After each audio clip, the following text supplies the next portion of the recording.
Merci, Monsieur le Secrétaire, Monsieur le Président, Monsieur le Vice-président, Monsieur le Secrétaire Général, Madame, Messieurs, chers collègues, effectivement. Alors la pénurie, j'aime beaucoup le mot parce que c'est un mot qui sonne urologique. On pense la dysurie, l'hématurie, il y a aussi la pénurie. Même si ce n'est pas du tout la même étymologie, puisqu'on est dans le désidératif de pénus, hein, enfin pénus, pénis, c'est les provisions. Donc c'est le manque de provisions, donc c'est le fait d'être en manque. Et effectivement, c'est un problème essentiel aujourd'hui, pour lequel je vais vous proposer de faire un court état des lieux, de vous dire surtout quels ont été les progrès, parce qu'on n'a pas attendu la séance d'aujourd'hui pour réagir, et ça fait plus de 15 ans que des stratégies sont proposées pour lutter contre la pénurie d'organes. Quelles sont les quelques solutions immédiates que je vois et qui sont immédiatement applicables, et puis quelles sont les solutions d'avenir. L'état des lieux, pour tous les organes, c'est qu'on est dans une situation où chaque année, le nombre de nouveaux patients inscrits, le nombre de patients en attente, dépasse le nombre de patients qui sont greffés dans l'année, auquel on ajoute le nombre de patients qui sont décédés sur liste d'attente. Si vous prenez le cœur, par exemple, il y avait, alors pour les chiffres de 2019, 60 patients décédés dans l'année sur liste et 90 patients supplémentaires sur la liste d'attente. Pour les poumons, c'était 65 patients supplémentaires. Pour le foie, 204 patients sont morts en 2019 alors qu'ils étaient sur liste d'attente et 315 patients additionnels se sont trouvés sur la liste. Pour le pancréas, c'était 13 nouveaux patients. Et pour le rein, qui nous intéresse un peu plus aujourd'hui dans le cadre de cette présentation, 500 patients sont décédés en 2019 sur liste d'attente. Et on a eu 1400, quasiment 1500 patients supplémentaires. On a chaque année en moyenne 1200, 1500 nouveaux patients qui vont s'additionner sur la liste d'attente. Ce qui veut dire que si on prend les chiffres de fin 2021, on avait à peu près 17 000 patients en attente de transplantation rénale, qui se répartissent en fait moitié-moitié entre presque 10 000 qui sont sur liste active, c'est-à-dire qui attendent réellement, qui peuvent être appelés du jour au lendemain pour un greffon, et puis 8 000 patients qui sont sur liste inactive, c'est-à-dire que le bilan est en cours, ou alors ils sont en contre-indication temporaire parce qu'ils ont fait un infarctus et qu'on attend 6 mois d'arrêter les antiagrégants, etc., etc. Donc ils sont de façon un peu plus labile, pas immédiatement en attente, mais ils seront en attente demain ou 3 mois après. Et donc, parmi ces 17 000 patients, on a chaque année plus de 5 000 patients nouveaux inscrits, contre uniquement 3 000, 3 002. Alors, on est monté jusqu'à 4 000, mais 2021 n'était pas la meilleure année, en particulier dans le post-Covid qu'on a mentionné tout à l'heure. Et donc, uniquement 3 000 patients transplantés, un peu plus de 600 qui sont décédés. Et parmi ces 3 250 transplantations qui ont été réalisées en 2021, seulement 502, et je dis bien seulement, c'est-à-dire 15%, ont été réalisées à partir d'un donneur vivant. Alors, il y a eu des progrès sur les 15 dernières années, dans un premier temps pour les donneurs décédés. Quand j'étais externe à Necker, et même encore interne à Necker, on ne recevait que des reins de jeunes de 35 ans, noyés, traumatisés de la voie publique, tentatives de d'étouffement, etc., qui étaient des reins idéaux, qui étaient globalement les seuls reins qu'on acceptait.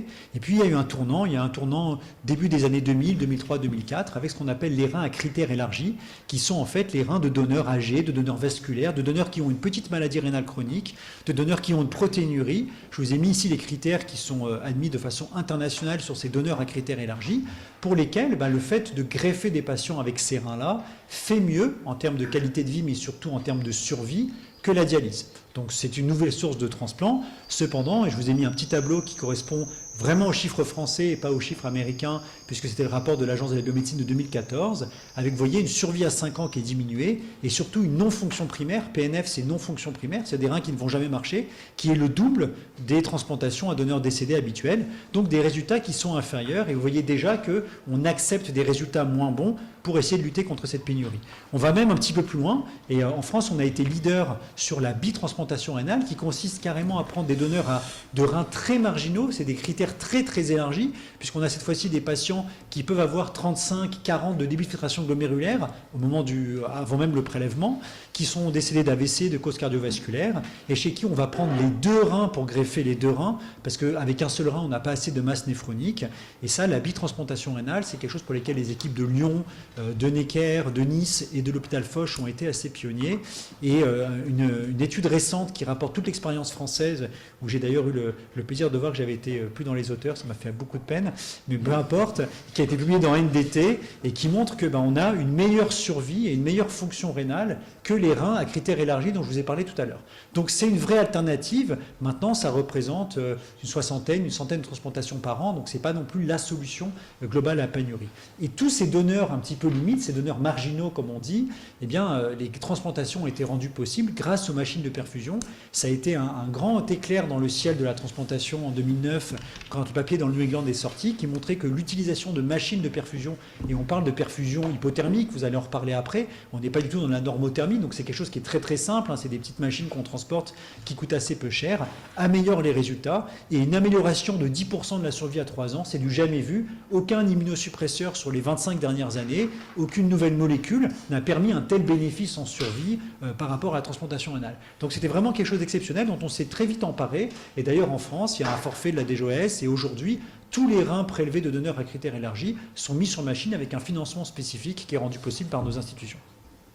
Une autre catégorie de donneurs, qui est apparue aussi dans les 15 dernières années, sont les donneurs décédés d'arrêt cardiaque. Alors on se base sur la classification de Maastricht, que les urgentistes connaissent, qui caractérise l'arrêt cardiaque, et on parle ici de la catégorie 2 et 3. La catégorie 2, c'est un patient qui meurt en extra-hospitalier, mais en présence de secours, donc il est massé immédiatement, contrairement à la catégorie 1. C'est sûr que si on trouve un cadavre dans la rue qui est là depuis 1 heure, 2 heures, on ne va pas pouvoir prélever les organes, évidemment. Mais si l'arrêt cardiaque a lieu en présence des secours, que le patient est immédiatement massé, qu'on n'arrive pas à restaurer son hémodynamique, on pourra le prélever. Et la catégorie 3, ce sont les arrêts des thérapeutiques actives. C'est les patients, vulgairement, qu'on débranche dans une décision collégiale prise avec la famille d'arrêt des soins. Et si le patient meurt avec une phase agonique assez courte, on pourra prélever les organes. C'est vraiment une source de nouveaux transplants. Alors autant le M2, il y a eu un grand engouement au départ avec 60 jusqu'à 60 greffes la première année. Aujourd'hui, ça a représenté 9 transplantations en 2021, et c'est un vrai problème puisque c'est très très lourd, très gourmand en logistique, en ressources humaines, mais surtout avec des résultats qui ne sont pas bons, et en particulier avec plus de 10% de non-fonction primaire. Donc non-fonction primaire, je le redis, c'est des patients qui vont être opérés, greffés, on aborde un axe iliaque, on les immunise, donc ils vont être hyper-immunisés pour un greffon après, et pour autant le rein ne va jamais marcher, même pas 1 minute, donc c'est vraiment l'échec absolu. Et c'est la raison pour laquelle, clairement, c'est en perte de vitesse, mais il y a aussi une problématique logistique dont on pourra reparler. En revanche, la catégorie des Maastricht 3, c'est-à-dire les arrêts des thérapeutiques actives, à ce moment-là, on a des résultats qui sont globalement comparables aux résultats du donneur vivant. Ce qui est logique puisque les patients sont finalement vivants 5 minutes avant le moment où on les prélève. On n'est pas du tout dans la mort encéphalique avec toutes les problématiques qui sont données par la mort cérébrale. Et là, c'est un essor incroyable. Il y a eu l'année dernière presque 400 transplantations qui ont été réalisées à partir de ce type de donneurs. C'est-à-dire qu'en quelques années, on fait autant avec les donneurs Maastricht 3 en volume qu'avec les donneurs vivants. Donc on voit que ça, c'était une vraie source significative qui permet de pallier ou de lutter contre la pénurie. Le donneur vivant, il n'est pas en reste, il faut aussi l'augmenter. Je reprends ici les années internes des hôpitaux. Vous voyez, quand je l'étais à Necker, on faisait 4% de transplantation donneurs vivants. Il y avait 84 patients sur toute la France. Première révision de bioéthique 2004, deuxième révision de la loi de bioéthique en 2011. On est passé à 10% des donneurs qui sont des donneurs vivants. Et aujourd'hui, je vous l'ai dit, on est à 15%. Et donc ça a été rendu possible grâce à l'élargissement du cercle de donneurs. C'est les modifications de la législation, en particulier l'ouverture aux apparentés du 2e degré, aux conjoints, aux amis, à n'importe quelle personne avec qui vous avez un lien affectif étroit et stable depuis plus de 2 ans peut donner, et ça a permis d'augmenter d'un seul coup, avec un vrai palier, les donneurs vivants, mais une stagnation, puisque vous avez vu, alors c'est augmenté de 145% en 2009, mais on avait en 2014 18% des transplantations qui étaient à partir de donneurs vivants, et aujourd'hui on stagne, on est un petit peu redescendu à 15%, ce qui montre l'énorme potentiel qu'il peut encore y avoir sur ce type de donneurs. Pour pouvoir augmenter la possibilité de don du vivant, eh bien une stratégie va être de se dire on va lutter contre l'incompatibilité. Vous avez par exemple ici le schéma, et c'est ce qu'on appelle le don croisé que je vais vous expliquer. Vous avez ici l'épouse de ce receveur-là, du receveur 1, mais qui est incompatible en raison d'un cross-match positif. Et puis vous avez, dans une autre ville de France, le frère du receveur 2 qui est incompatible en raison d'une incompatibilité ABO.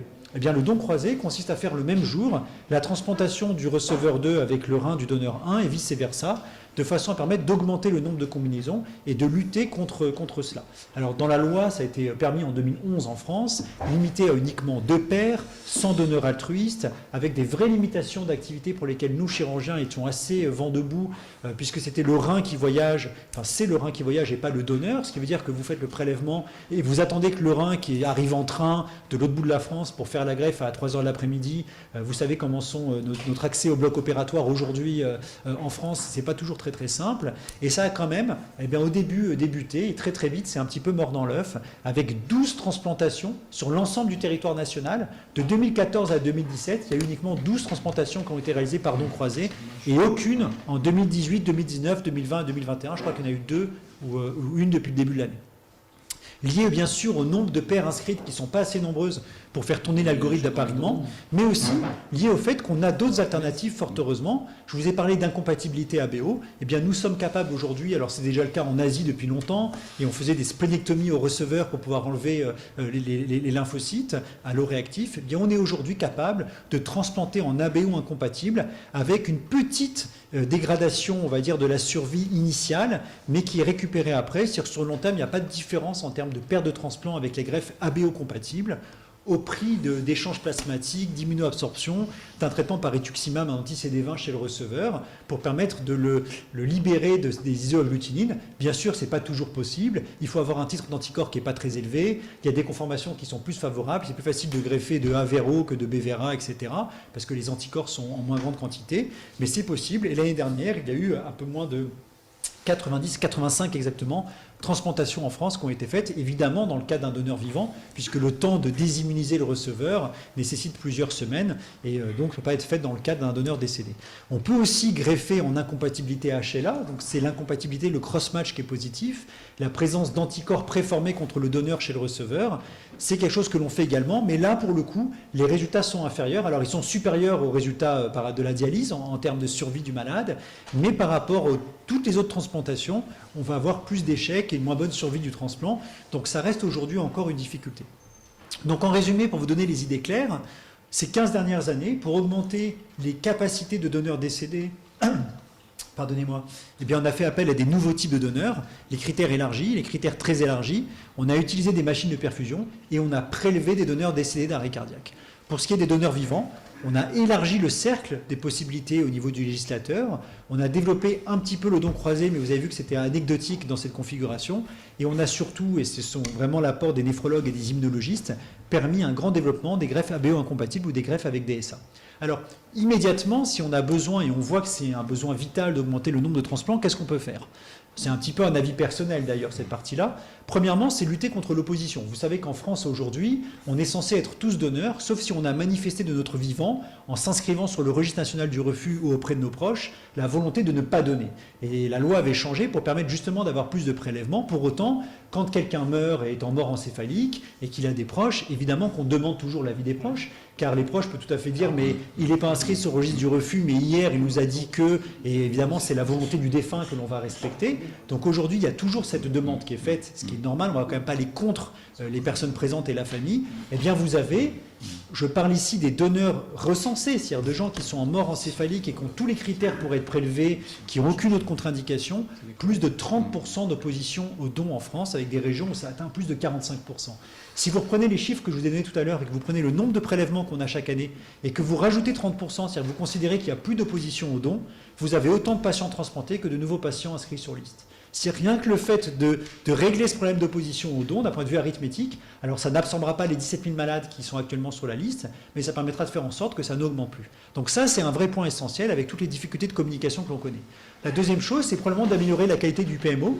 Et j'aime mettre ça parce qu'effectivement, Benoît Barou, dont on parlait tout à l'heure, puisqu'il vous a animé ici une session il y a quelques années sur l'école française du prélèvement, avait noté qu'il y a des reins qui ne sont pas transplantés parce qu'ils sont abîmés lors du prélèvement. Le prélèvement, contrairement à ce qu'on dit, c'est une chirurgie qui est difficile. C'est une chirurgie avec plein de variations anatomiques, dans des conditions hémodynamiques précaires, avec des équipes que vous ne connaissez pas, dans des services, dans des blocs opératoires que vous ne connaissez pas. Quand on voit le nombre de chirurgiens qui tapent du pied parce qu'ils n'ont pas la pince à laquelle ils sont habitués, on imagine bien quand on opère à 3 h du matin à l'autre bout de la France, c'est pas simple. Et il y a des reins qui sont abîmés. Et le fait de former les gens, le fait de les rémunérer correctement pour qu'il y ait une vraie incentive, c'est-à-dire que les gens qui vont prélever, c'est pas la dernière roue du carrosse, c'est le dernier qu'on a trouvé, mais c'est des gens qui veulent le faire, qui sont des professionnels du prélèvement, et ça permet d'augmenter. On estime à peu près à 50 à 100 transplants rénaux par an que l'on pourrait greffer en plus si on avait, on va dire, un peu plus de professionnalisation dans le prélèvement.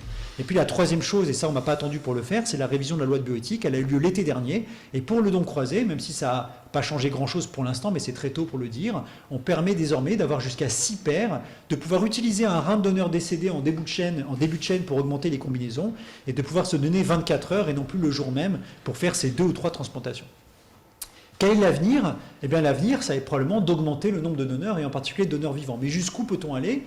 On est toujours un petit peu frileux en France, et quand il y a des campagnes de communication de l'agence à laquelle j'ai la chance d'avoir été souvent sollicité, il nous est souvent reproché d'être trop agressif. Quand vous demandez à une famille, que vous dites « mais là, vous avez votre conjoint, il peut donner », on considère que c'est trop de pression, et on est très très frileux au niveau éthique pour rechercher le donneur. Alors il y a des solutions extrêmes. À titre personnel, je suis farouchement opposé à la monétisation du corps humain, mais certains ont plaidé pour une rémunération, un dédommagement du donneur, en particulier pour lutter contre le trafic. Mais je rappelle qu'en Iran, le seul pays pour lequel il y a eu une vraie structure de dons rémunérés organisée par l'État pour lutter contre le trafic, ça a été un échec, puisque si l'État vous donne $2000 pour donner votre rein après 6 mois de procédure, mais que vous pouvez sur le marché noir en avoir 10 fois plus en 5 fois moins de temps, vous n'allez pas régler le problème du trafic. Ça peut être la même chose dans d'autres cas de trafic, mais ça, c'est une réalité.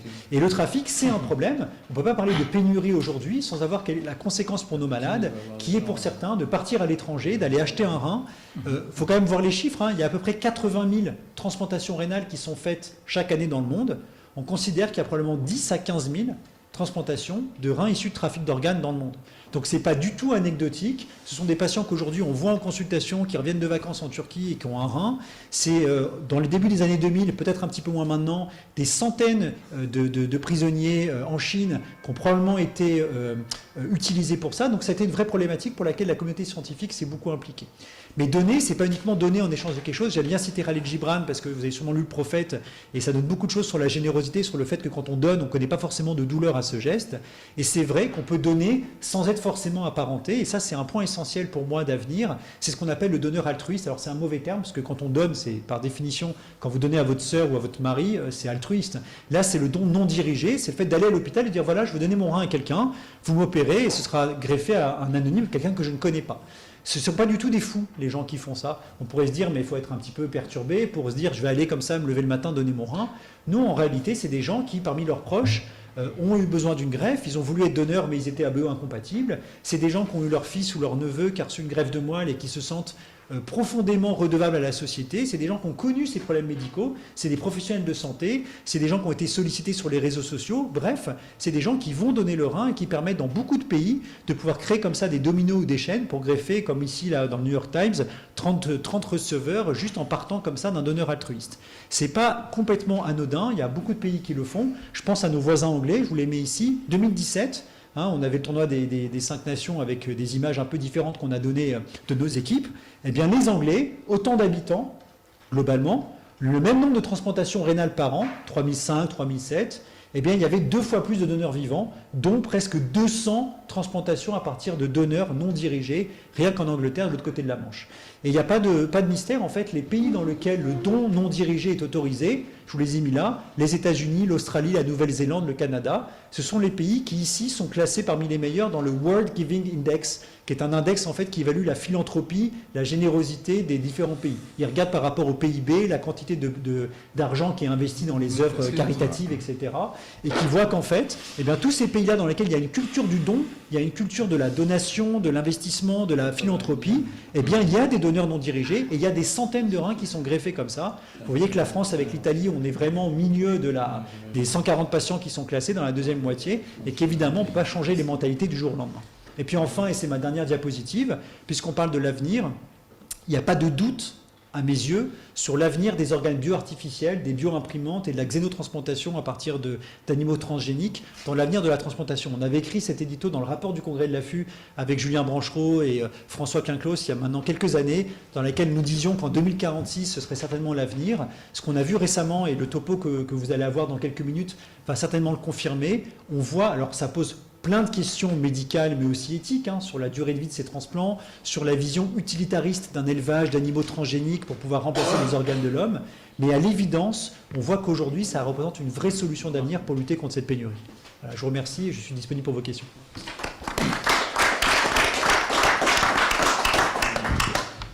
Merci beaucoup Marc-Olivier. Je suis sûr qu'il y a plein de questions. Oui. Benoît. Avec l'intérêt de la communication. En particulier sur le trafic d'organes. C'est un problème fondamental et aujourd'hui les pouvoirs publics n'ont pas pris les moyens de vérifier que l'argent est volé, acheté ou peut le prélever correctement. Quelle est ta position sur le devenir de la surveillance du greffon chez les malades que tu vois arriver comme cela, sans savoir d'où vient vraiment le rein. Alors, Comment fais-tu pour savoir si un rein est volé ou pas volé? Alors, il y en a heureusement assez peu. On le devine très facilement parce que les patients qui sont inscrits sur la liste en France et qui reviennent en septembre et qui sont transplantés, il n'y a pas beaucoup de mystère sur comment ils ont eu le rein.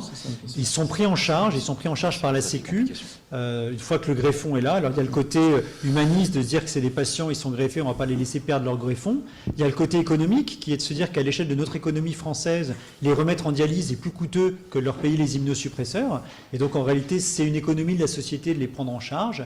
À titre personnel, j'essaie souvent de discuter avec eux et c'est passionnant, c'est assez passionnant parce que les gens qui reçoivent un rein d'un trafic sont convaincus qu'en ayant donné 50 000 $ ou 50 000 €, ils ont rendu service et qu'ils ont sauvé une vie. En fait, ils sont convaincus qu'à l'autre bout de la planète, il y a un gamin aux Philippines qui a sa vie changée, qui a pu envoyer ses enfants à l'université grâce à ce rein-là. Et en fait, ils sont convaincus de faire le bien, alors qu'en réalité, il y a plein d'études qui ont montré que déjà sur les 50 000 €, les 3/4 vont à un système mafieux et que le donneur qui va toucher ces 2 000 $, en 24 heures, il a payé un coup à tous ses copains, il est allé voir 2 prostituées, il a acheté une mobilette et il n'y a plus du tout un bénéfice sur cet argent qui a été donné. Et ça, c'est un point essentiel parce qu'on voit que les malades, est-ce qu'ils font exprès, est-ce que c'est inconscient ou pas, mais ils sont persuadés de faire le bien en allant payer en fait un rein. Je peux parler de l'interrompre. Tu sais quelle est la principale source actuellement des organes sur les migrants?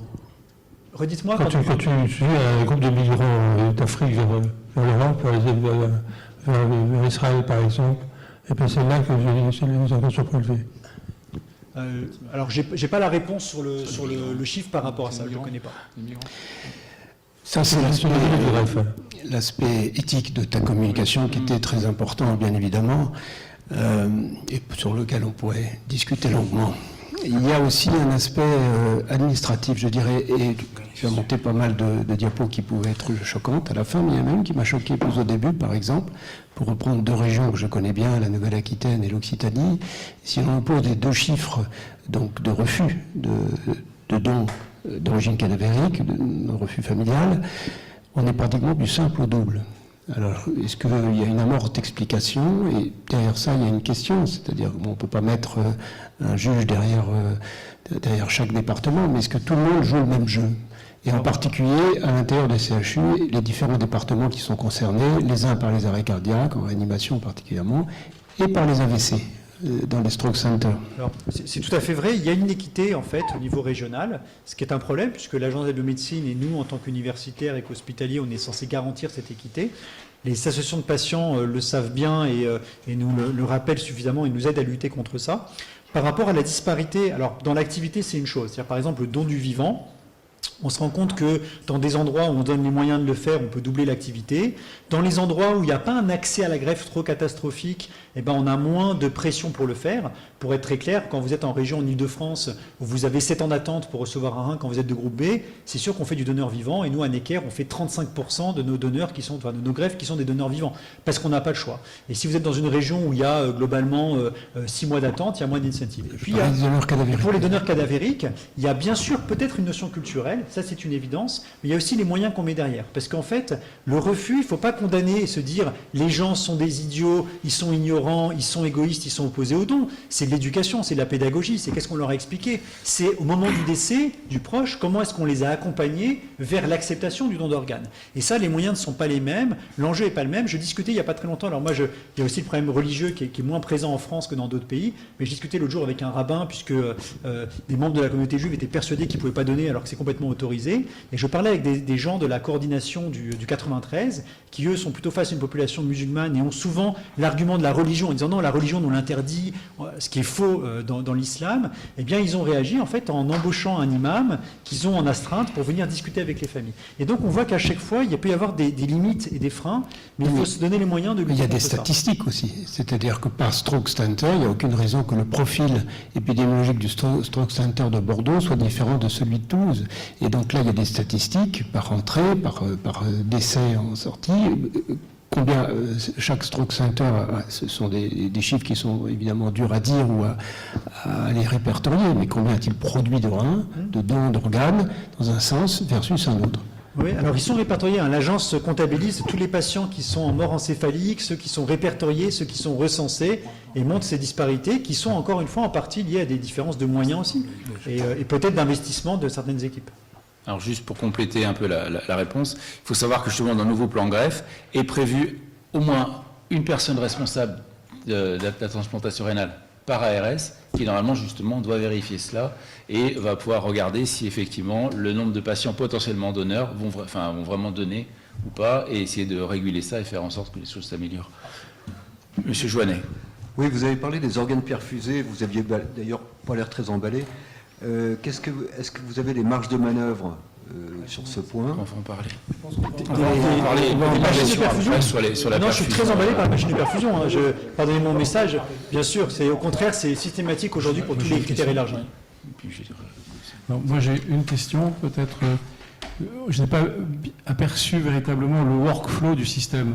Quel est le besoin actuellement en nombre d'organes par rapport à la demande? Quand tu dis il y a 7 ans d'attente pour un temps de gens qui sont dialysés, on ne voit pas très bien. Alors, à quel niveau il faut monter la pression pour avoir le nombre de prélèvements qui serait nécessaire pour répondre à la vraie demande? Parce que la réponse, comment l'équilibre se fait entre l'offre et la demande? La réponse n'est pas arithmétique. Si on était arithmétique, je vous dirais que 6000 transplantations permettraient de pallier la demande et de pouvoir résorber la liste d'attente. C'est d'ailleurs l'objectif du plan greffe. L'objectif du plan greffe, c'est d'arriver à 6000 transplantations dans 4 ans, ce qui me semble à mon avis inatteignable.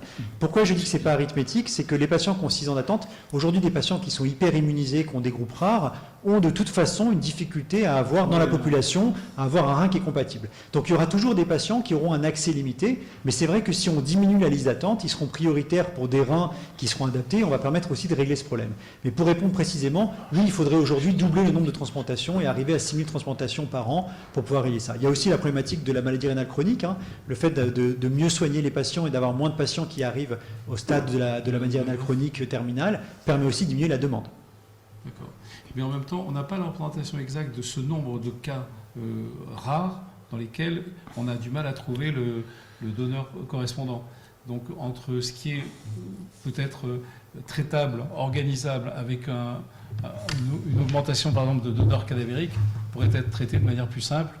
Voilà, c'est cette répartition qui serait intéressant de mieux connaître. Bien sûr. Voilà, et pour conclure sur ce thème, ce qui a été évoqué jusqu'à maintenant, il y a également un point qui a été évoqué mais peu discuté, c'est le programme organisationnel, en particulier de la possibilité de faire les transplantations dans de bonnes conditions. Parce que pour lutter contre des pénuries, il faut aussi faire en sorte que les organes durent plus longtemps. Et pour qu'ils durent plus longtemps, il faut les greffer rapidement.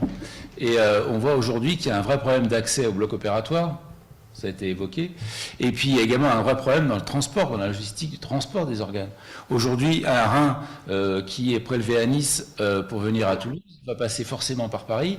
Il suffit qu'il y ait une greffe d'avion ou de coordinateur là, au niveau de l'aviation civile. Et bien, à ce moment-là, le rein qui aurait dû être greffé dans les 10 heures, puisque c'est l'objet, là encore, et l'objectif du plan greffe, il va être greffé en 12-16 heures, sans oublier qu'en plus, sur les blocs, normalement, la loi dit qu'il doit y avoir un bloc opératoire qui doit être disponible à tout moment pour faire une transplantation. En réalité, on voit très bien que les transplantations, elles sont faites en fin de programme sur les blocs d'urgence. Et là encore, ça pose un problème. Donc, dans la pénurie, il y a certes améliorer le côté médical, faire qu'il y ait plus de dons et améliorer le donneur vivant, on est tout à fait d'accord, mais il faut aussi améliorer la logistique pour que derrière, les reins greffés durent plus longtemps. Et je crois que c'est aussi un élément important. Alors, avant de passer à la communication suivante, Jacques Beaulieu voulait intervenir pour un bref commentaire. Oui, merci de me donner la parole. C'est un commentaire et une question. Je n'ai pas pu être parmi vous parce que je suis Covid+. Malheureusement, j'aurais voulu être parmi vous parce que cette séance m'intéresse beaucoup. J'ai une question quand même. C'est tout à fait frappant de constater qu'en Europe, le taux de refus en France est un des plus élevés. Surtout si on compare à l'Espagne, par exemple. Et il m'est venu à l'idée la chose suivante, lorsque je faisais beaucoup de transplantations, j'ai été frappé souvent du refus imposé par les familles. Alors que théoriquement, la loi est permissive en France et que si le donneur n'a pas effectué de son vivant une opposition, il devrait être donneur. Alors, il y a une chose qui existe qui s'appelle les directives anticipées. Elles sont insuffisamment remplies en France, ces directives anticipées. J'insiste sur le fait, j'incite à rédiger ces directives anticipées et à préciser dans ces directives si on est donneur ou non. Si à ce moment-là, on précise qu'on est donneur, la famille ne pourra pas s'y opposer. On n'en parle pas assez de cette solution qui est simple. Hein. Merci de ce commentaire. Je pense que ça a été largement discuté. Et évidemment, il reçoit une approbation de l'audience. Merci. Merci. Merci Et on Marc-Olivier. va donc passer à... Pardon.